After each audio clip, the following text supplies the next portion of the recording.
Free fire লাভার বন্ধুরা, তোমরা অনেকেই হয়তো ভুলে গেছো ব্যাকগ্রাউন্ডে বাজা মিউজিকটার কথা। আসলে নতুন যারা আছে তারা বুঝবে না এই ব্যাকগ্রাউন্ড মিউজিকের পেছনে কতটা ভালোবাসা জড়ানো। শুধুমাত্র তারাই বুঝবে যারা পুরাতন প্লেয়ার, যারা 2019-20 থেকে গেম খেলে, যারা করোনার সময় থেকে গেম খেলে, একমাত্র তারাই বুঝবে এই ব্যাকগ্রাউন্ড মিউজিকের সাথে আমাদের কতটা ইমোশন জড়ানো। ঠিক আছে, এই ভিডিওতে তারাই কমেন্ট করবে যারা এই ব্যাকগ্রাউন্ড মিউজিকটার প্রেমে পড়ে আসো, এখন যারা মিস করো এই ব্যাকগ্রাউন্ড মিউজিকটাকে।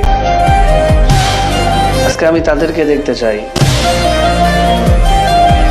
যারা এই মিউজিকের সাথে নিজেকে একসময় জড়িয়ে নিয়েছিল গভীরভাবে। জানি হয়তো পরিবারের চাপে অনেকে এখন আর গেম প্লে করে না, কিন্তু তাদের সামনে তো এখন এই ভিডিওটা যাবে। যদি এমন কারো কাছে ভিডিওটা যায় যারা কিনা ওল্ড প্লেয়ার, কোনো কারণে গেম খেলা ছেড়ে দিছে অথবা এখন আর আগের মতো খেলতে পারে না, তারা একটা করে কমেন্ট করে যাবেন। আমি দেখতে চাই তাদেরকে এখনো কেউ আছে কিনা।